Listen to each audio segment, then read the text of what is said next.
Welcome to another edition of Working with Gen Z. Friends, many years back, for all the time that I spent in the United States, I was often asked, what is the secret for the Indian young children who keep winning the spelling contest? And my short response was always, it's their parents and the emphasis on the education. Many years later, when I was heading an Indian operations for a large American company here in India, I was also often asked the same question that what makes Indians unique when it comes to education? And again, when I delved into it, I found out that to one of the things which I was very proud of, that Indians among the world are the highest readers. On an average, they spend 10 hours, 42 minutes. This is the statistics I put into an article I wrote about 10 years ago, which is about 300% more than what an average Korean reads. And the reader from US or UK don't even feature. Now, this was, of course, in the context much before social media came into our lives, and things have changed substantially. We also often talk, friends, that good leaders should be good readers. But somehow, in the busyness of life in our corporate world, we've seen that you could have ascended up, but perhaps not made the time for reading. And this is so much more very essential for the young Gen Zs who are starting their careers, perhaps also in schools or in college. And so that will be the focus of our topic today, is that how do we make good reading habits when you think about Gen Zs entering into the workforce? And to help me with that is my guest, Mohit Gupta. Mohit, good morning and welcome. Good morning, Nikhil. Such a pleasure to be here, and especially in our subject, which is very futuristic, which will bring change and an impact to our future generations. Can't be a better day, the way to start the day. Absolutely. So, Mohit, I know in our very brief interactions we've had, I was convinced beyond a shadow of doubt you're such an avid reader, and I want to know all of that a little more in a bit. But can you tell for our listeners and our viewers a little bit about yourself, what you do, and then we'll pick your brain on the benefits of reading, but also in the context for Gen Z. Fantastic. Thank you, Nikhil, and to everyone who is tuned in today or whenever they are listening it. My name is Mohit, as Nikhil said. I'm a voracious reader, but beyond a reader, I'm a very curious person. For example, if my daughter is preparing her bag for her school and she says she is a SUPW period. If I don't know the meaning of SUPW, which to my utter surprise, most of her classmates at the bus stand had no idea what SUPW is. But imagine for the last 4 years, if she's in class 7, then I think for the last 3 years, in fact, SUPW has been part of their curriculum. But they have no idea what SUPW stands for. Now, that's where curiosity comes in, and that's where reading. So I did the screening for that. I searched it on Google, and I found my answer. And I think that's the base of being a reader as well. The curiosity is the most important thing. You should be just curious to know things which you don't know. And that's how I have been since my childhood. I never used to celebrate Diwali in terms of buying patakas and any other thing. But I used to buy Pustak Mahal books, Unsuljhe Rahasya, Please Believe It or Not. And my father was posted in small towns of Uttar Pradesh. So there was a limitation in terms of what we can buy. So whatever I used to get, I used to buy. Of course, the Champaks, Ankur and Pinky and all the Diamond Comics, Chaudhary are all-time favorites. I still enjoy a lot of them. So that's what I do now. And I spent almost a decade in the career of banking. And from there, I quit almost 10 years ago. Though I did a couple of ventures in between. But what I realized since my childhood, reading has been a common part. If I don't know anything, I pick up a book around that subject. So much so that at one point of time, I was doing election consultancy. I was helping few people in terms of winning elections. So I actually read almost every book on the planet possibly on elections. So that's what I do. I find a book, and that's how Nikhil and I, we met. We got connected because of a book that Nikhil has written, and one of the most fascinating books, which I believe every parent, every teacher should read. So that's in short of me. For everything, I might have a book that possibly I would have read, or if I don't know, I'll try to search about it. That's me. And that's how I've created Friends of Books. It's a social community where people come and they discuss books. We keep curating such discussions and stories in many towns, not only in India, but outside as well. So that's the small venture, and that's the passion I pursue. Thank you, Nikhil. Okay, fantastic, Mohit. Wow, I will have to at some point come to your house and check out that library that you may have amassed over all these years. And certainly, we're going to talk about your reading initiative a little more later in the show. So let's do that. But let's begin. Mohit, you obviously talked about your own curiosity. That's such a big part of reading. But let's start by saying, and we're going to focus here in the Gen Z context. But you've obviously spent many years in a industry which is so demanding in financial services, and then again in your second innings now.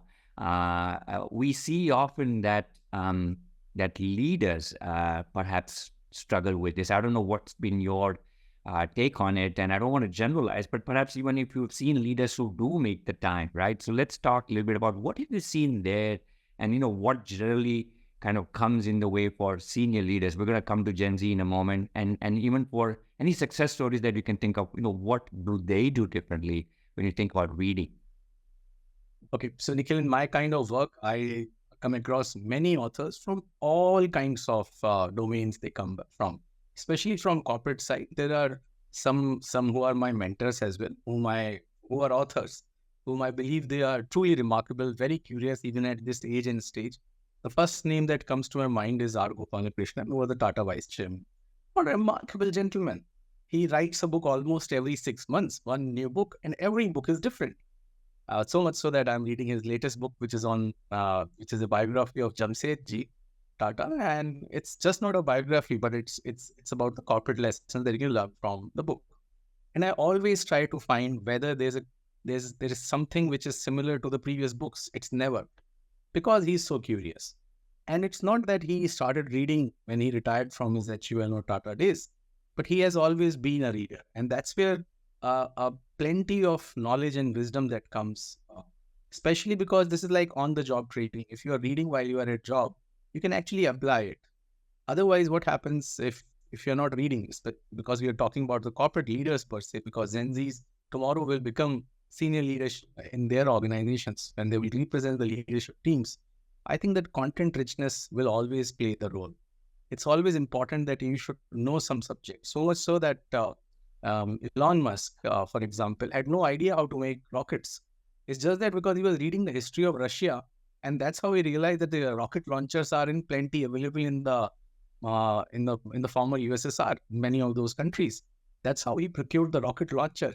And that's the base of the financial capability of launching the StarX. So it depends. How do you want to utilize? You never know how it triggers. Slumdog Millionaire is a typical example of being very, very observation oriented in your life. You never know what you're observing will help you where. You just don't know. It really works. And that's where I read it in a form that I should be making my notes. And it really helps in my work as well. So, for example, if I'm part of an impact fund, I keep reading about the social issues. I keep reading about social ventures. It really helps because I have trained myself to read as much as I can. And from vast subjects, from Manohar Kahaniya to the best in the best of investment banking books, I've trained myself. So that's what my recommendation would be, that for leaders, I think content richness only comes when they read variety of books and have their experiences. Yeah, absolutely. I think you make such good points. One, of course, with Mr. Gopalakrishnan, I also had the good fortune to meet him many years back. And you're so right that only when you read enough or you read so much, you're able to write, because that almost becomes a prerequisite for someone. You cannot just come on a blank sheet of paper to write. And if I can give one more example, Nikhil, that comes to my mind is Jairam Ishwaran. He was the former CHRO of Hughes, CEO of Mathematicizing, is still on a couple of boards. So he retired and he wrote his first book. Now, before writing, that is remarkable. At that age and stage where the man only needs to play golf, just travel, be easy in life, what he did, he registered himself for a Robert McKee course. Robert McKee is the man who has given the best scripts in the world. So it's most of the directors who have won Oscar awards because of Robert McKee's training. So he registered himself after an age of almost at an age of 60, 61. He went to London, he did the course, and then he wrote the book. His book is about Inside C-Suite. So it's about the insecurities that happen in the corporate world and how we do shadow boxing. But the way he has written that book, he understands what the reader would require. In fact, all Gen Zs would gain from a book like this, Inside C-Suite, because imagine what a level of preparation he has done. And he himself is a voracious reader. He reads wide variety of subjects. So this example just came to me because many times you have to prepare yourself. You might not be a great writer, but if you have to serve your target audience, you really need to prepare yourself. It's a great example. Yeah. So I just Oh, want to wow. mention. Amazing. Mohit, let's start with some great examples you've given. I want to shift focus to the Gen Z segment. Now, here is a generation, as you know all too well, that they're born into the internet and they have so much access to the information. And I don't know if that's kind of perhaps a boon or a bane, but it is what it is. And you have social media. You now have podcasts like the one that we're doing. Do you sense that so much of the digital infiltration into their lives has made them maybe bad readers? I don't know. I know that during the pandemic, the two boys at my home, they actually began reading a whole lot. So the pandemic was almost a blessing in disguise. But it seems like now back into the school, they're back on a device. They read, but they suddenly seem to struggle to find their time. So I'm curious: does the being digital native, has that helped or hurt more? Right? Let's talk a little bit about that. So it's a similar question, Nikhil, I used to get whenever I used to go to schools, and all school principals by default used to ask me that, what can you do for our children to read? So my question was always that, why is it so that children are so engulfed onto their screens, or so much so adults? In fact, adults, senior citizens use more phone as compared to children because of their time schedule as well. Most of the senior citizens, they have no other work. So that's why they are always, including my parents, they're always on their WhatsApp, YouTubes. But the point is, being a digital native has also equipped a lot of people with a lot of information. But the point is, we have to go back into the anthropology of videos and how videos are becoming so addictive to us. So for this, again, I'll give a quote from a book that I read, and I found my answer in that book, which is called The Attention Span by Gloria Mark. Gloria Mark used to work for Bill Gates way back in 2004. Bill Gates appointed her to find out the impact of digital interface on human beings, 2004. Somehow, she couldn't publish her report or her research, but recently in 2018 or 19, she wrote this book. She took back into the history of video making. So, Nikhil, when videos started, the frames started way back in 1930s or much before that. In fact, India's first movie was made because when Delhi was made. So that's how cameras or the cinema came to India. But much before that as well, when the videos were made, it was a single frame. So imagine those old Hindi songs you would remember. There was only one camera, one frame for minimum 30 to 40 seconds. The same frame was going on. Something innovated in the world of video making. They got the way to edit and clip a lot of pictures together, a lot of frames together. Now imagine from a 30-second per frame to today, which has come to 1.5 seconds frame. Now that's what the problem is. You have a limited cognitive energy, I must say. You have a battery in your brain, which is cognitive efficiency. If you are using it too much, you are actually draining your energy. And that's exactly what the problem with children is. While they are watching, they think they are getting entertained, but they are actually losing a lot of attention. And that's the problem. So videos are a good way to encapsulate a lot of things to build your curiosity, but there has to be limitation in how much you use. These reels are made in a way that they try to make you an addict of them. And I tell you, this addiction is far bigger than any other addiction. I recently finished the history of opium. And I can tell you that opium spread that much as the reels have. Every other person is, especially the people who should not be on it, especially our guards, people who protect us, people who are driving, people are now watching reels while driving. So I think for our Gen Z, but the good news is that the Gen Z gets bored by these things easy. They very quickly, they need something else as a tool. which could be a good blessing in disguise. I have come across a lot of Gen Zs, Gen Alpha as well, who are not very keen on videos. They have their other ways of doing things. Sports definitely play a great role in this. If any child is engaged into sports, his duration on the reels can be reduced, and they cannot go away from tablets or their iPads. I'm sure about it. It will not possible now. But the point is how we as parents, I think the responsibility is on us rather than anyone else. How do you navigate and contour it in a way that it gives them whatever they require and also not harming themselves? Very recently, a friend of mine has written a fascinating book, Nikhil. It's called Perfect Parenting. So in one of the sessions, he was asked, so what can we do? If they demand for an iPad, we have to give it. His simple, blunt answer was, if they will demand for a cigarette, will you give it? If they demand for a cocaine, will you give it? So somewhere you have to draw your lines. I think otherwise reading altogether in Gen Zs also I've seen has grown. But the back end lies, how do you bring them or your competition, if it is to your Reels or to Amazon Primes or the Netflixes of the world, how do you give them a parallel set of infotainment through books, which can only happen when you know their curiosity? Taking an example, Nikhil, it's going a minute extra, but I'm just taking my... Please, this example might be very important. So, for example, during pandemic, my daughter was very keen, and in fact, when the Ukraine war happened, she was very keen to understand why is this war happening? Why do wars happen? And everyone would have heard about First World War, Second World War. Because she was curious about knowing what it was, but I researched on some of the books that could be very good for a 12-year-old girl. They were depicted very well. They were in the form of illustrations. And I gave it to her. She got a sense of geography altogether and why the wars happen. So it depends how you are satiating someone's curiosity and engaging them into something that they like. The problem is we keep gifting books without even knowing what they need. This is the biggest blunder we ever do in this world, because bookseller has to sell a book, publisher has to publish again, sell the book, author who has written the book has to sell the book. Imagine in your case also, you would have given your book to a lot of people who, more as a gesture, more as your extended visiting card. But they might not be of their interest. Yeah. So I think that tagging is very important when we build on to this habit of reading. That's what we do at From. Simple. That's it.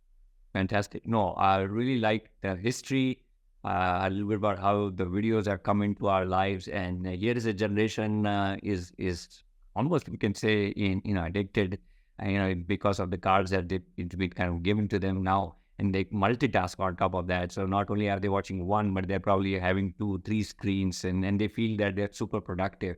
So let us talk about two more things, Mohit. One is, of course, when you're at the workplace, you're starting your career. The eldest of the Gen Z is about 25, 26, right? He or she is just entered. He's trying to make a mark. He's trying to create the impression. He wants to give full attention to the boss, to the company, to the team that he's there.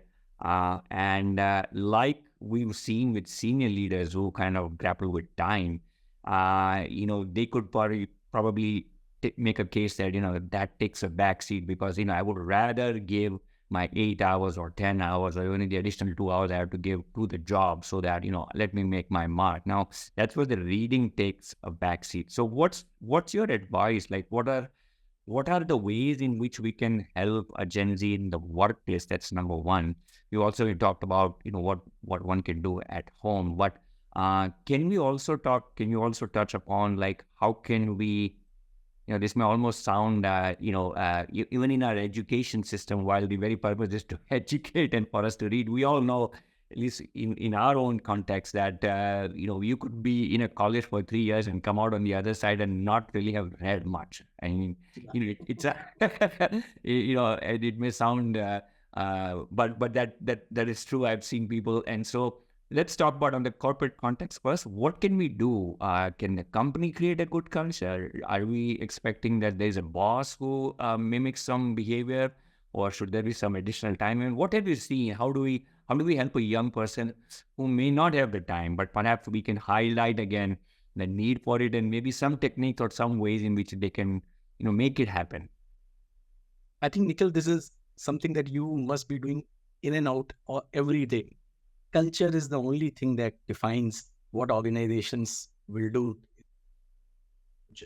I come across so many organizations where we try to build these reading habits, um, and we have a set formula and a parameter by which we build these reading habits. Some Great. of the best brands in the world, we work with them. We work with a lot of Gen Zs because of it. You also went to one of those organizations where you saw how and different kind of reading can help. Uh, I think it's always top down. Always anything which has to inspire others, build habits, always has to be top down. I learned this habit from my father because he used to have at least few pages before he used to go to his sleep. Not at all. Never ever I saw him, even after a lot of travel, he has come back home.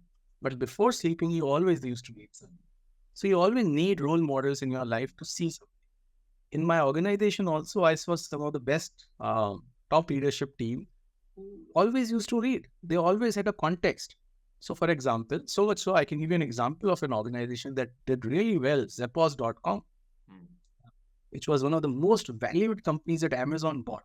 One of the reasons why Jeff Bezos bought Zappos, because of the amazing culture that organization had. And what was the culture? The culture was very simple. If you write an email to someone, if you are putting something which is very generic and something, you're quoting something, write the name of the book as. They had their own book club. They used to discuss books. So it's all about culture. I come across so many organizations with whom we work who are every year coming back to us that they need more experience for their employees, especially the Gen Zs. Because this Gen Z, if they stay long with them and they create their leadership team in the future, is the best that can happen for that organization. They are not losing talent, especially in the IT services. So I believe it's always the top down. People who can still make out time or they can produce time to read, they're remarkable. I know of one gentleman whose name is Shiv Kumar, the former Pepsi Nokia CEO. He reads a book almost every week or 2 books every week. I send him a book. In 3 days, he writes a summary of it. So much so that on his website, he has created so many such summaries. Now, I'm not a big fan of summaries per se, but I'm a fan of knowing about few books, getting curious, buying those, and then finish them all. But at least he's nudging people to read. With his kind of travel. Even wherever he has been following this as a habit. Now, this is amazing. If he can do it, everyone else can do it. I have been told that our Prime Minister, during his Gujarat days, the way he used to hold his meeting with his chief secretaries, he used to call it T14, I guess, based upon the 10 T14. So all these T14, whenever they used to meet every month, used to ask them, "Aapne kya padha pichle mahine? Aapne kya padha Pujari ji pichle mahine? Aapne kya padha?" And he used to make those small notes. I have been told directly from 3 chief secretaries in 3 different settings. So I imagine it's not a PR thing.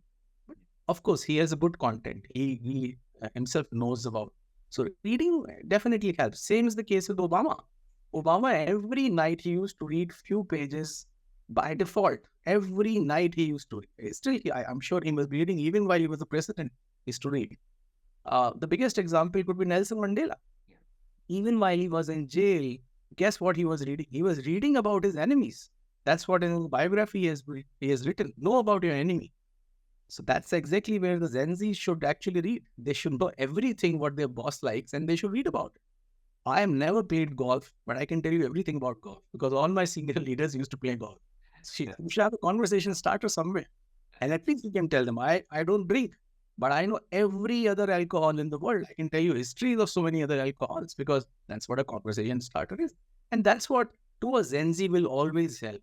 They will be pushed by their social circle, network, which in my belief is not the right thing. You can only network with someone when you can actually gel upon an intellectually stimulating conversation. Otherwise, just exchanging cards will never ever bring anything to any.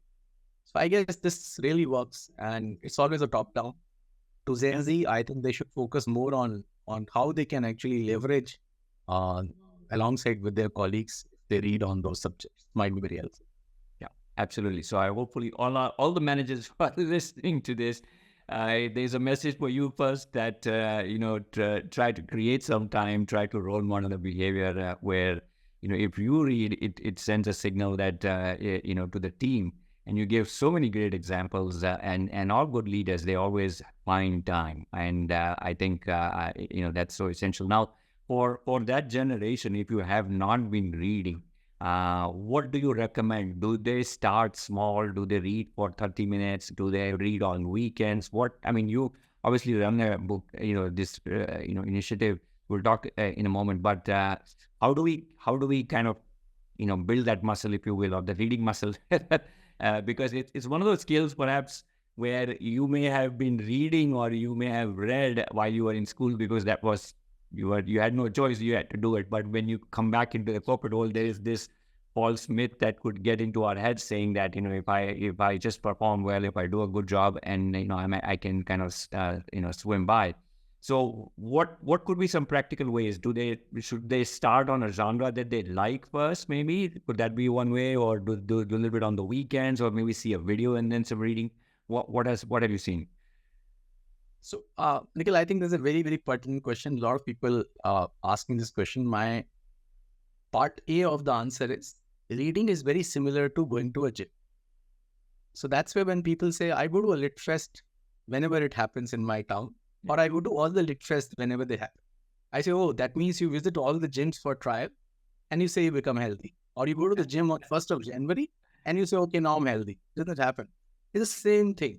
You have to train your muscles. You have to train your overall structure in a way that you build this as a habit.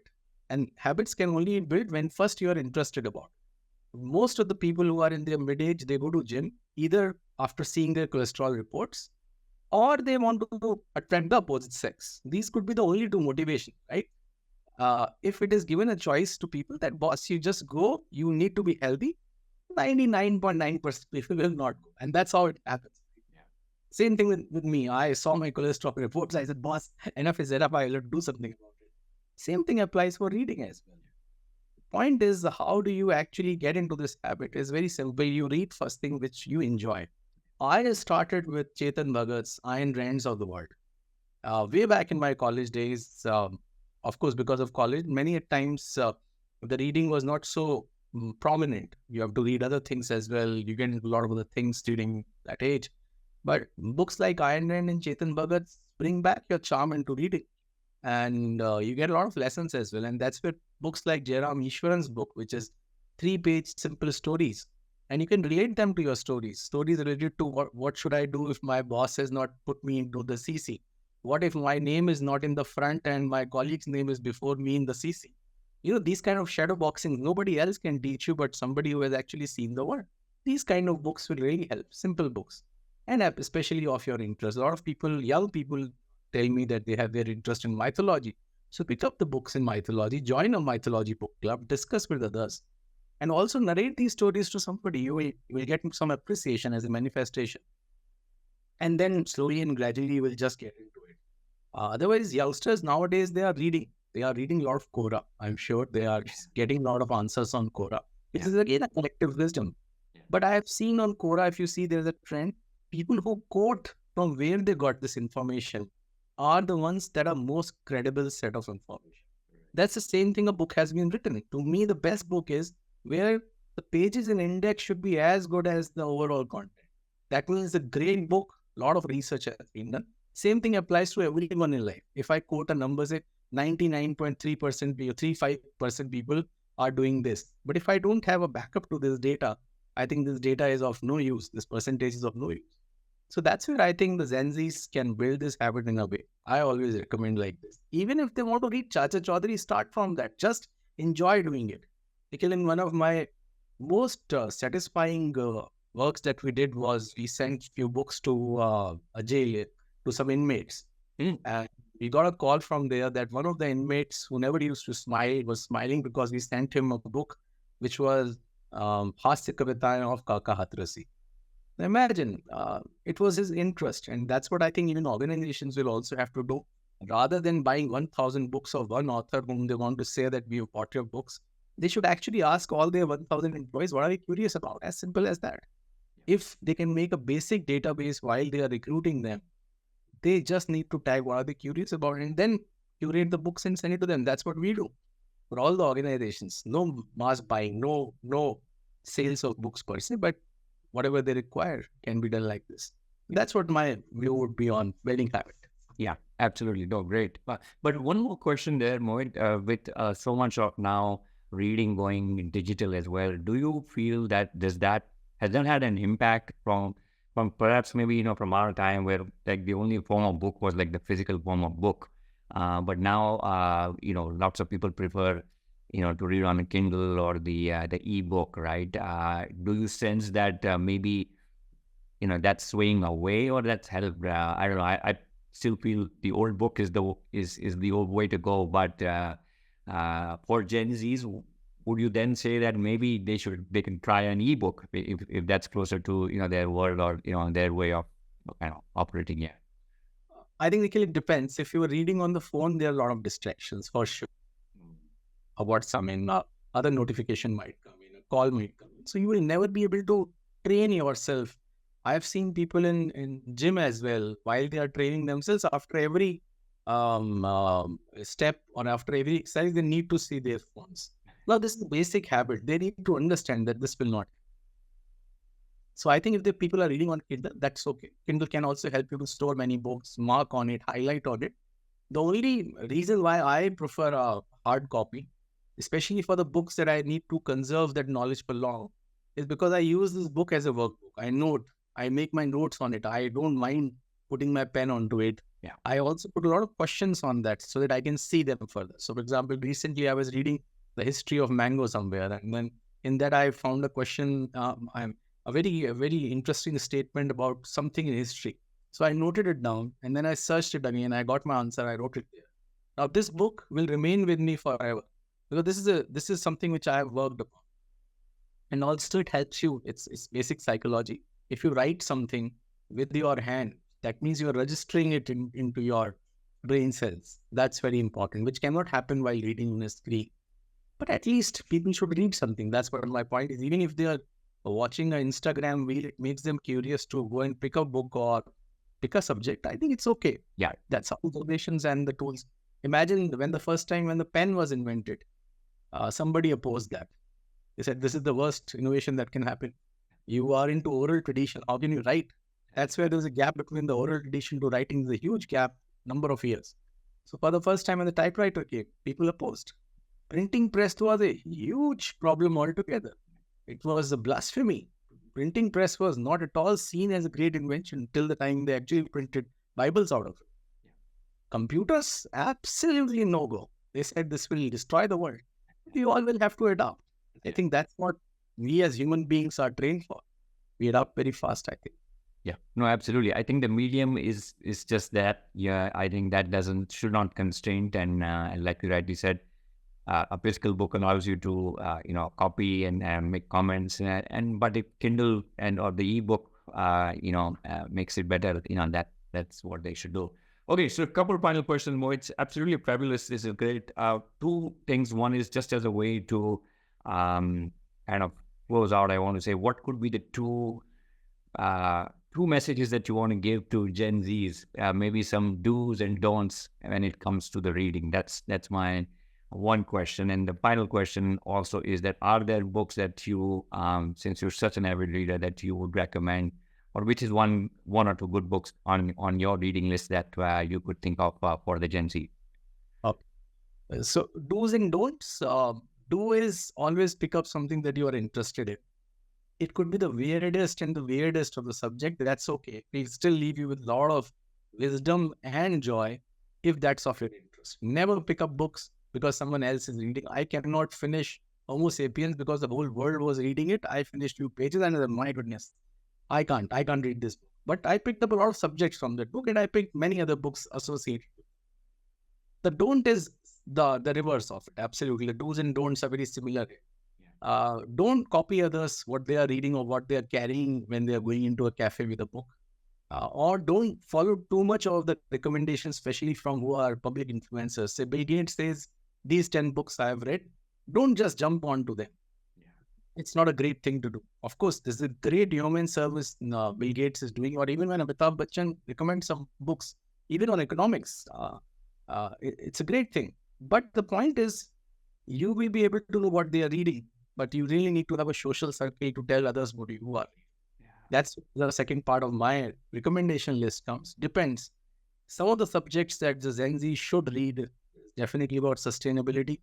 One of the best sustainability books that I've read is Jal Thal Mal by a journalist called Sukhman Joshi. It's a Hindi book, but it will tell you how and what we are doing wrong in terms of the consumerism. The second is The Watershed by Mridula Ramesh. Fantastic book that will tell you why this water clogging, this entire problem of water cycle is happening. So, and then there are a couple of other books on sustainability.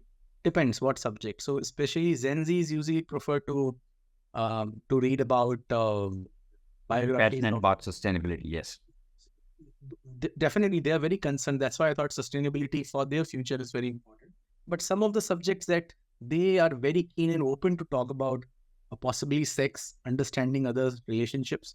So I can recommend them some books on this, which is The Art of Seduction by Seema Anand. Fantastic book. See, because this is one of those things our generation will still not be able, at least in my generation, we can still discuss it with our children. But we were not ever told. So much so, the first question any child will ask is where I have come from. The Bhagwan ki no, wahan se mile the. The basics of it. Yeah. Now, on the same subject, Mating in Captivity by Esther Perel is something one being should read who will ever marry somebody. The Gen Z will get into a lot of dichotomy of relationships. That's what we usually observe. And in fact, I can recommend a great movie as well. Not your books. Chemical Hearts is a movie, I think, which is on Amazon Prime. It is an amazing section of what happens to teenagers when they are growing. That's where the teenagers, the age is so difficult. It's actually the brain which is growing, the dopamine, oxytocin. It's a different level of chemical reaction that's happening. And that's where this entire falling in love, this symptoms of detachment, they come in. So Chemical Heart is a great movie every teenager should watch, especially in terms of understanding emotions. And they should watch it with their parents, I guess. It'll be very helpful. These are two subjects. In case you have any other subject, I can tell a book or two on those subjects. Usually I try to do it in a way that I ask others, what are you curious about? Yeah. I may Fantastic. Anything would you recommend, Mohit, sort of in the corporate world, like there's a debate about, working long is not good. And and I say this more because a young person is entering their corporate life, and there's one view which, justifiably says if you wish to grow in life, you will at some point need to, work hard and, forget the 40-hour, no one succeeded. And there's also now the debate in their post-COVID world, which says that, life is short and let's balance everything. And so any good book there, just as a way to think about, like, I have a good one. I'm putting you on this part, but anything. Yes. It's a very important one. In fact, I had a good long discussion with the author of this book. He's the former RBI Governor D. Subba Rao.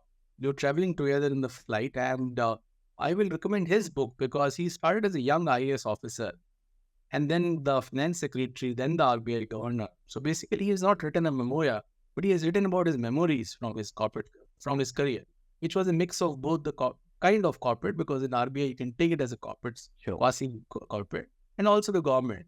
And he was into the realms of power, being India Almighty Services.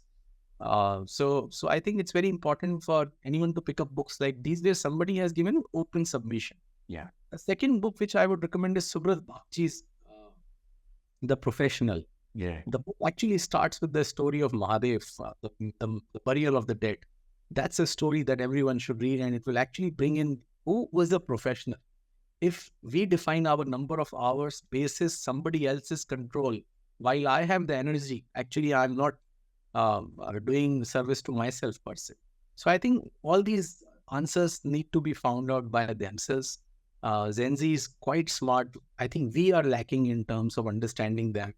We have to prepare ourselves, and books like yours, Nikhil, really help us in terms of what we should do with the Gen Z. So much so that in limited interaction with you and Nirja ji a couple of weeks ago, I got some of the best lessons of my life, which I'm able to apply to my daughter, including why does she love to play guitar when she has to study? Our take was very different. But now, just after this interaction, reading your book, it gives a lot of answers. So we need to prepare. Gen Z is very well prepared. They know what they need. They can actually go like a river. Fantastic. No, I think you gave out such a great list, Mohit.